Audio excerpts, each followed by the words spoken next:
पंतप्रधान नरेंद्र मोदी यांच्या मंत्रिमंडळात महाराष्ट्राला झुकते माप मिळाले असले तरी कोकण विभाग मात्र मंत्रिमंडळाबाहेरच राहिलाय। महायुतीला भरभरून यश देणाऱ्या कोकणाला नरेंद्र मोदींच्या तिसऱ्या मंत्रिमंडळात स्थान देण्यात आलेलं नाहीये। रायगडमधून अजित पवार गटाचे सुनील तटकरे मोठ्या मताधिक्याने निवडून आले, तर रत्नागिरी सिंधुदुर्गमधून भाजपचे नारायण राणे विजयी झाले। नरेंद्र मोदी यांच्या मागील सरकारमध्ये कोकणातील नारायण राणे यांना केंद्रात मंत्रिपद मिळालं होतं। आता मोदींच्या तिसऱ्या पर्वात राणेंना मंत्रिमंडळातून वगळण्यात आले। राणे राज्यसभेचे सदस्य होते, आता ते लोकसभेवर निवडून आल्यामुळे त्यांना पुन्हा मंत्री केले जाईल अशी आशा होती।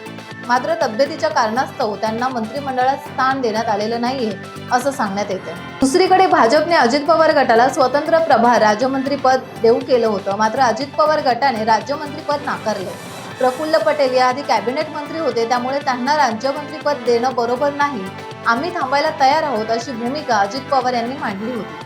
त्यामुळे अजित पवार गटाकडून प्रफुल्ल पटेल यांच्या नावावर मंत्रिपदासाठी एकमत झाल्यामुळे तटकरे मंत्रिपदापासून वंचित राहिले।